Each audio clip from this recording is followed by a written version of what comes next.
오늘 하나님께서 우리에게 주신 성경 말씀을 봉독해 올리겠습니다. 하나님 말씀은 예레미야 39장 1절부터 8절에 있는 말씀입니다. 이제 제가 봉독해 올립니다. 유다의 시드기야 왕의 제9년 열째 달에 바벨론의 느부갓네살 왕과 그의 모든 군대가 와서 예루살렘을 에워싸고 치더니 시드기야의 제11년 넷째 달 아홉째 날에 성이 함락되니라. 예루살렘이 함락됨에 바벨론의 왕의 모든 고관이 나타나 중문에 앉으니 곧 네르갈 사레셀과 삼갈 네부와 내시장 살스김이니 네르갈 사레셀은 궁중 장관이며 바벨론의 왕의 나머지 고관들도 있더라. 유다의 시드기야 왕과 모든 군사가 그들을 보고 도망하되 밤에 왕의 동산길을 따라 두담 셋문을 통하여 성읍을 벗어나서 아라바로 갔더니 갈대안의 군대가 그들을 따라 여리고 평원에서 시드기야에게 미쳐 그를 잡아서 데리고 하맛 땅 림나에 있는 바벨론의 느부갓네살 왕에게로 올라가매 왕이 그를 신문하였더라.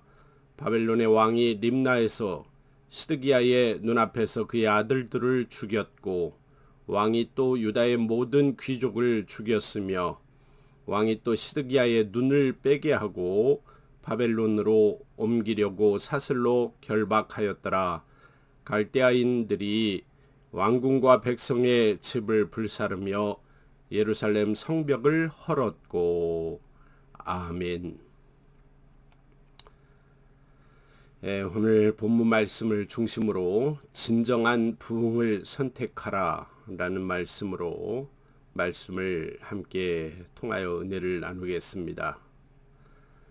성도 여러분, 성도 여러분은 하나님의 말씀인 성경을 어떻게 읽으십니까? 우리가 성경 말씀을 어떤 마음으로, 어떤 태도로, 어떤 자세로 읽어야 할까요? 모든 성경 말씀이 다 그렇지만 특별히 예레미야 성경 말씀을 우리가 읽을 때 꼭 마음에 기억하고 하나님께 이런 마음으로, 이런 태도로 자세를 가다듬으면서 예레미야서를 읽었으면 좋겠습니다. 예레미야 성경 말씀은 특별히 모든 성경 말씀 중에 지금 이 말씀을 우리에게 주시는 하나님의 마음이 어떤 마음일까 하는 것을 꼭 생각하면서 읽어야만 읽혀질 수 있는 말씀이 아닐까 생각됩니다. 하나님의 마음을 이해해야 이 말씀을 이해할 수 있습니다. 말은 하는데 마음이 통하지 않는 것이 참 비극적인 일이죠. 또 일은 하는데 마음이 담겨지지 않는 일을 한다는 것, 그것이 바로 무의미하고 힘겹기만 한 노동의 비극이 아닐까요? 성도가 기도는 하고 성경은 읽는데 하나님의 마음이 읽어지지 않는다면 그거 참 얼마나 답답하고 비극적인 일일까요? 하나님 아버지의 마음을 모르기 때문에 무지한 것입니다. 하나님 아버지의 마음이 느껴지지 않기 때문에 은혜가 메마른 것이죠. 하나님의 마음에 무관심하고 무지하기 때문에 능력이 없고 무기력한 것입니다. 예레미야 시대, 이 시대는 이스라엘 역사 속에서 가장 암울했던 시기였습니다.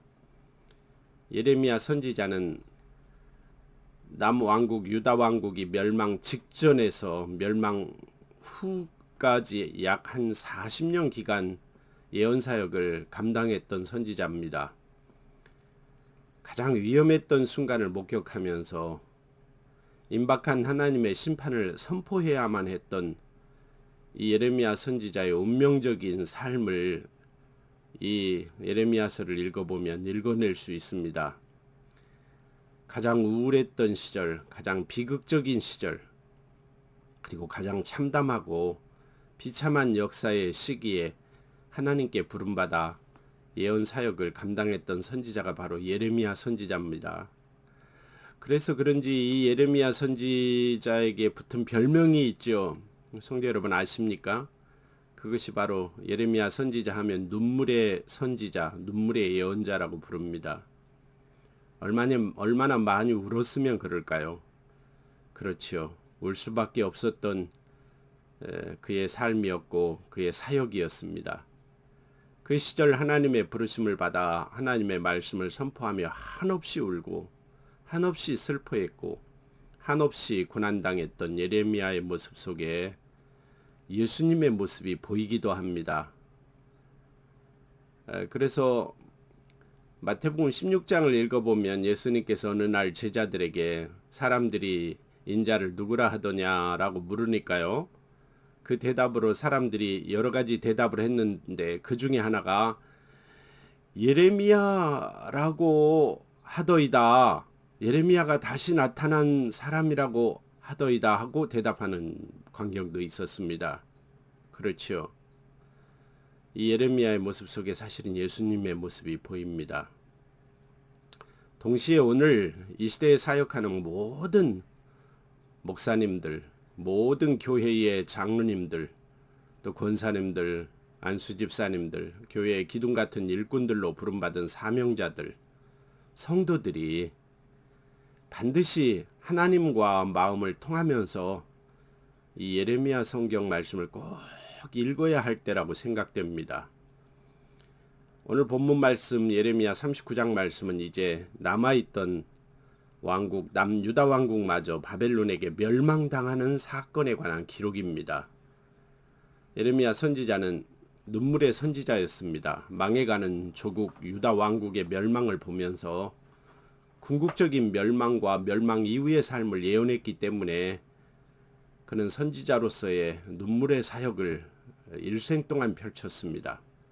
그런 선지자 예레미야를 통한 하나님 말씀의 전체적인 주제는 역시 멸망과 심판뿐만 아니라 회복과 부흥이었습니다. 그 핵심적인 내용이 바로 우리가 이미 보았던 예레미야 30에서 33장에 기록된 새 언약에 관한 하나님의 말씀이었죠. 그 새 언약인 예레미야 30에서 33장의 내용은 율법 시대의 종식과 새 언약의 시대의 도래에 관한 예언입니다.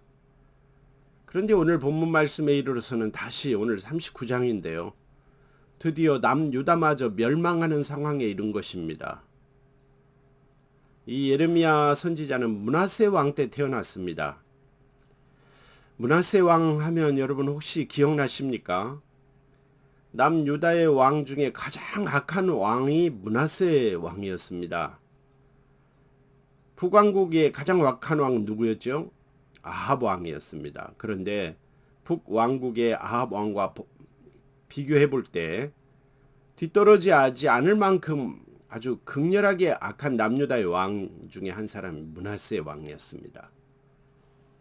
요시야 13년 그러니까 주전 627년에 하나님께 부름을 받았습니다. 그리고 이 선왕 므낫세로 인한 죄악으로 가장 어두웠던 시절, 그 어두웠던 시대에 하나님이 요시야 왕을 쓰셨습니다. 그 어린 요시야 왕을 도와서 말씀 회복과 개혁 운동을 돕도록 하나님께서 부르신 여자 선지자가 하나 있었습니다. 훌다라는 여인이었죠. 이 이름도 별로 유명하지 않았던 여선지자 훌다를 하나님께서 요시야 왕에게 보내셨습니다. 그리고 요시야 왕에게 회개를 촉구했습니다. 그 훌다의 회개 촉구를 듣고 순종한 훌륭한 왕이 바로 요시야 왕이었습니다.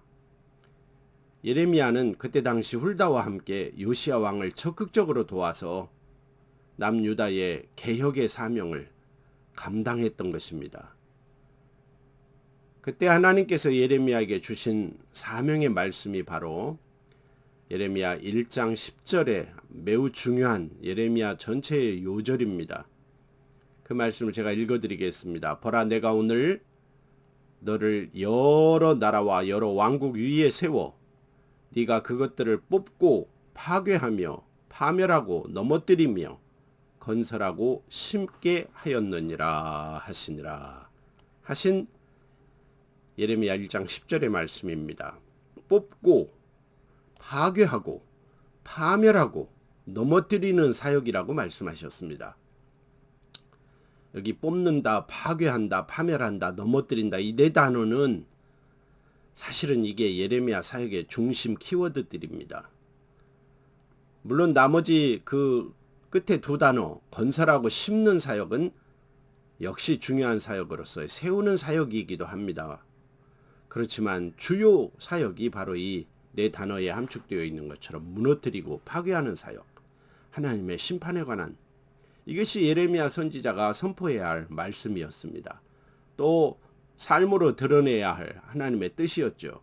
그러니 예레미야 선지자가 눈물 없이는 사역할 수 없었던 것입니다. 결코 쉬운 사역이 아니었죠. 요시야 왕 때 주전 627년에 부름받아 예루살렘 성이 무너지고 함락되는 주전 587년까지 약 40년 동안 하나님의 말씀의 종으로 예레미야 선지자가 쓰임받았습니다. 그 40년 동안 예레미야 선지자는 하루도 편안하지 못했을 것이에요. 그 어려운 시간 동안 예레미야가 간직한 믿음이 있었습니다.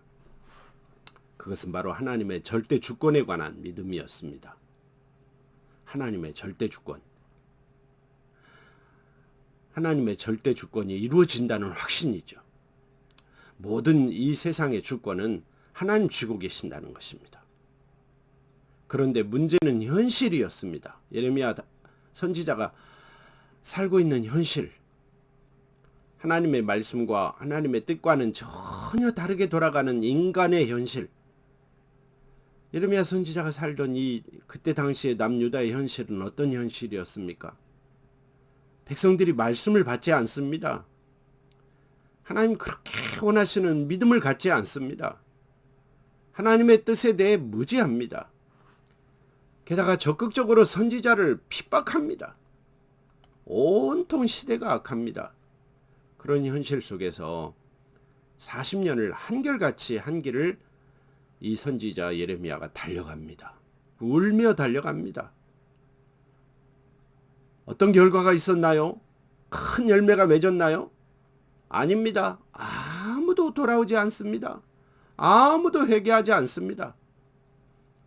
믿음의 사람이라고는 믿었던 사람도 떠나던 시절이 바로 예레미야 선지자의 사역의 시기였습니다.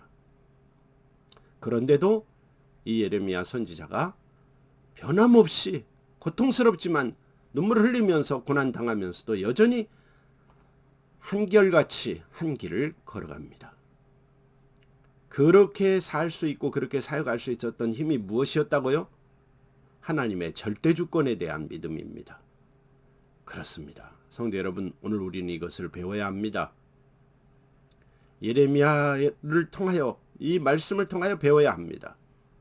성도 여러분, 오늘 저와 여러분이 사는 시대가 어떤 시대인지 역시 깨달아야 합니다. 저와 여러분에게 하나님께서 지금 살게 하시는 이 시대가 있습니다. 이 시대의 흐름이 있어요. 성도 여러분, 저와 여러분은 하나님의 부름받은 성도 그리고 사명자입니다. 어떻게 하나님의 부르심에 신실할 수 있을까요? 겉으로 보이는, 눈에 보이는 상대적인 결과로 평가하고 비판만 해서는, 비교만 해서는 절대 하나님의 부름대로 살 수 없습니다. 믿음의 사람과 믿음이 없는 사람의 성공과 실패의 기준은 다릅니다. 믿음의 사람은 역시 믿음의 사람다움이 있습니다. 세상 사람들이 성공이라고 하는 기준 그대로가 믿음의 사람의 성공의 기준은 아닙니다. 믿음의 사람은 믿음의 눈으로 이 시대와 하나님의 뜻을 보는 사람입니다. 그 보여진 하나님의 뜻에 따라 순종하면서 예레미야처럼 예수님처럼 눈물의 선지자로 살아가는 사람이 바로 사명자이고 믿음의 사람입니다. 믿음의 사람과 사명자에게는 그 사람만이 누리는 신앙적인 기쁨이 있습니다. 참되고 영원한 믿음의 가치는 하나님의 말씀을 통해 하나님께서 알려주신 것처럼 믿음과 소망과 사랑입니다. 이 하나님 안에서 참 믿음의 성도에게 주어지는 믿음과 소망과 사랑은 영원한 가치, 하나님 나라의 가치입니다. 기독교 신앙이란 바로 그 진리를 가르쳐주고 인도하시는 예수님의 복음의 가치를 두고 흔들리지 않는 믿음으로 세상을 살아가며 세상을 바꿔가는 거룩한 성도들의 모임입니다. 그것이 바로 교회이죠.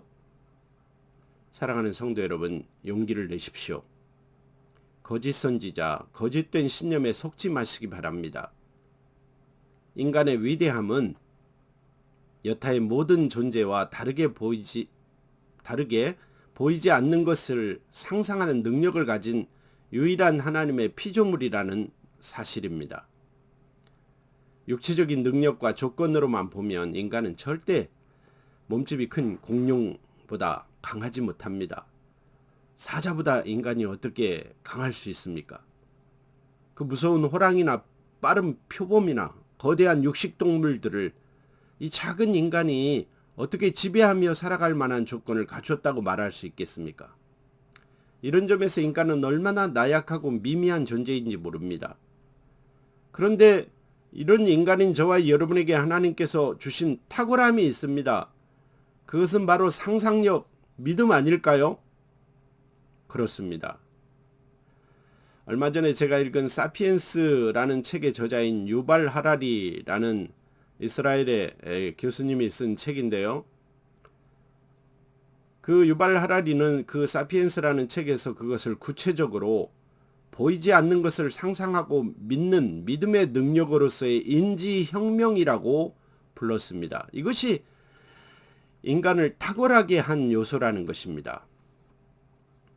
예를 들면 똑같이 사계절의 변화를 경험하고 자연의 변화와 재난을 경험하면서도 인간 이외의 여타의 동물들, 그것들은 더 이상의 상상을 하거나 서로 연대하여 새로운 시스템을 만들고 연대하는 일에 사피엔스처럼 탁월하지 못했다는 것입니다. 바로 그 보이지 않는 것을 상상하고 믿고 그 믿음을 기초로 서로 연대하는 능력이 바로 인간만의 탁월한 능력이라는 것입니다. 이러한 인간의 인지적인 혁명은 이어지는 농업혁명, 과학혁명으로 발전하여 오늘날에 이르렀다는 것이 이 사피엔스의 저자인 유발 하라리의 주장입니다. 참 많은 부분 탁월한 성찰이며 일리가 있다고 보여집니다. 성도 여러분, 오늘 말씀을 보아도 우린 충분히 알 수 있습니다. 인간은 매우 탁월하고 지혜롭기도 합니다. 그러나 그 탁월하고 지혜로운 인간의 삶은 그러면 늘 행복하고 평안하느냐? 그렇지 못합니다. 인간의 삶 속에 끊임없는 문제와 고난의 현실이 반복된다는 것을 성도 여러분 잘 아실 것입니다. 오늘도 역시 그런 시기를 우리는 살고 있습니다. 인간은 급기야 스스로 하나님을 극복하고 신이 되려고까지 하는 수준의 그들 나름의 발전과 성장을 이루었습니다. 이른바 호모데우스가 되려고 합니다. 호모데우스, 신이 되어버린 인간이란 뜻입니다. 산업혁명을 비롯한 기술과 과학의 눈부신 발전, 그리고 개인위생의 놀랍고 획기적인 의학의 발전으로 인간의 생존 기간이 늘어났습니다. 정보통신 기술의 획기적인 발달로 인해 개인의 삶과 사회 문화와 경제, 그리고 이데올로기와 가치관의 혁명적인 빠른 변화 속에서 오늘날 사람들은 거의 쫓기듯이 살아가고 있습니다. 얼마나 빨리 변하는지요. 달리지 않고는 살 수 없어요. 뛰지 않고는 못 살습니다. 자칫 이런 시대 속에서 살아가는 사람들은 진부하게 느껴지는 교회와 교회의 교리, 변화에 적응하지 못하는 것처럼 보이는 종교와 종교적 신념 체계를 답답하고 구태의연한 구시대의 유산처럼 여기는 경우가 점점 많아집니다. 그래서 그런지 사람들은 이전처럼 신앙에 갈급해하지 않습니다. 젊은이들은 식상한 기독교에 등을 많이 돌립니다. 많은 사람이 교회를 욕하고 교회를 통해 드러나는 부족함과 퇴행적 행태들을 보면서 실망하기도 합니다. 참으로 안타까운 현실이죠. 그러나 성도 여러분, 정신을 차리고 믿음을 지켜야 합니다. 참 믿음이 아니고는 인간은 영원히 방황할 수밖에 없습니다. 성도 여러분, 우리가 분명히 알고 구분해야 할 것이 있습니다. 껍데기 같은 모양뿐인 교회 생활과 참 믿음의 삶은 확실히 구분해야 합니다. 교회의 전통과 관습, 교회를 현실적으로 이끌고 가고 있는 조직과 형식과 교회의 진정한 본질의 차이를 확실히 구분해야 합니다. 참 믿음과 거짓 믿음을 구분해야 합니다. 성도 여러분, 우리는 알아야 합니다. 지금까지 참 믿음이 제대로 시도된 때가 거의 없다고 주장하는 목사님도 계십니다. 맞습니다. 저는 동의합니다. 저와 여러분의 눈에 보이는 겉모습만이 참 기독교가 아닙니다. 성도 여러분, 참된 믿음을 시도하십시오. 진정한 믿음은 하나님 앞에 신령과 진정으로 예배하는 인간의 모습입니다.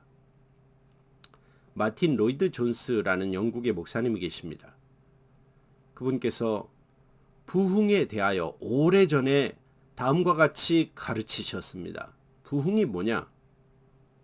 부흥이란 형통해지는 것, 풍요로워지는 것, 숫자가 늘어나는 것, 심리적으로 안정되고 풍요로워지는 것, 그것만이 아니다. 진정한 부흥이란 영광 가운데 계신 하나님을 보는 것이다. 이렇게 가르쳤습니다.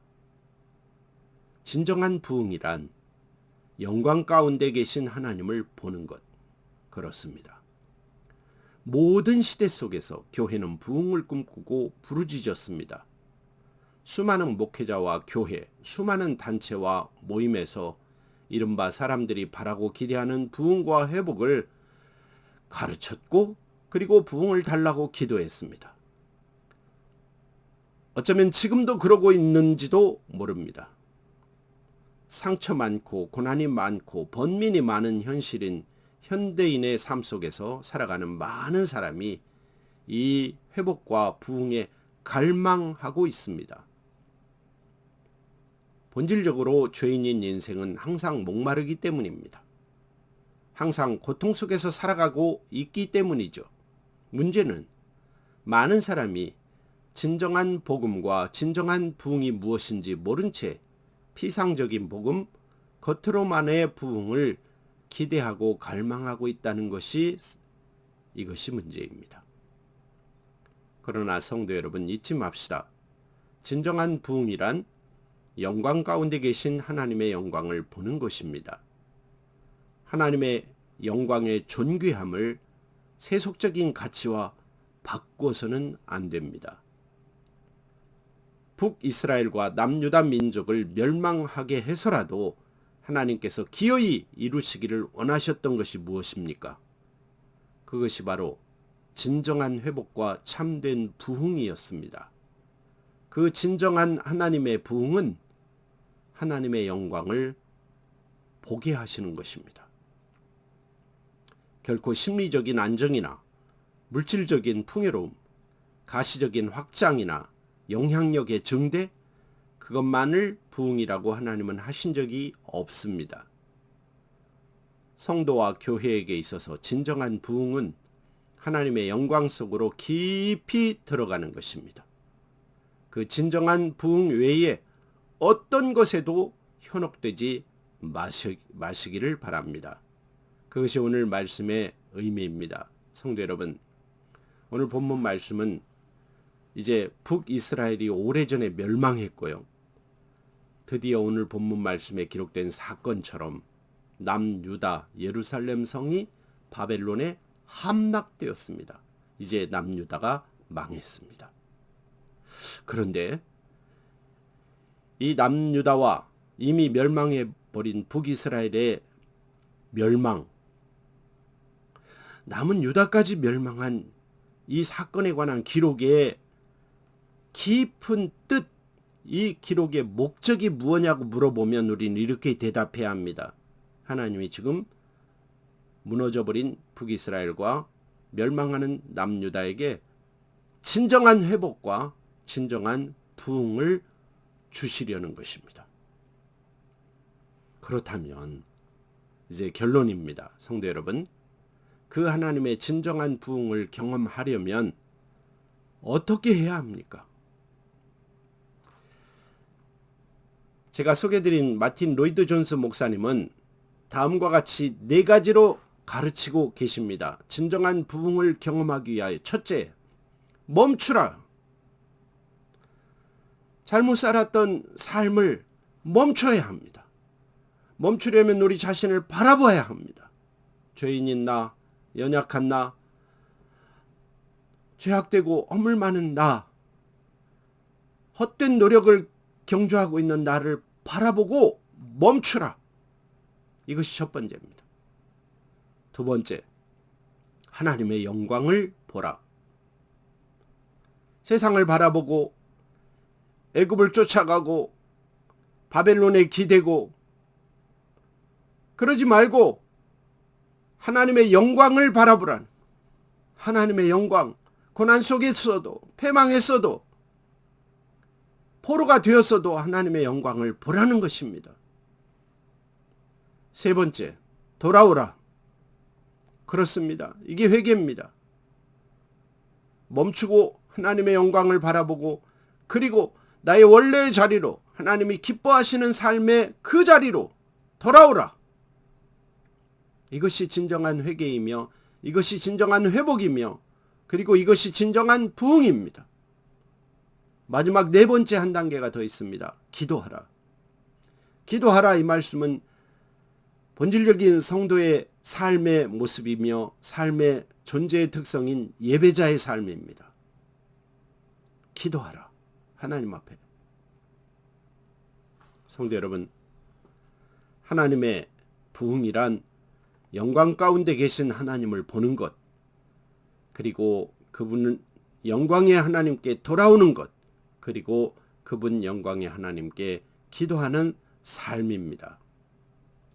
오늘 하나님께서 이 어려운 시대에 주신 이 말씀을 통하여 한 주간 다시 회복해 하시고 이전보다 더 부흥케 하실 하나님을 기대하는 믿음 안에서 형통하시는 저와 여러분의 삶이 되시기를 축원합니다.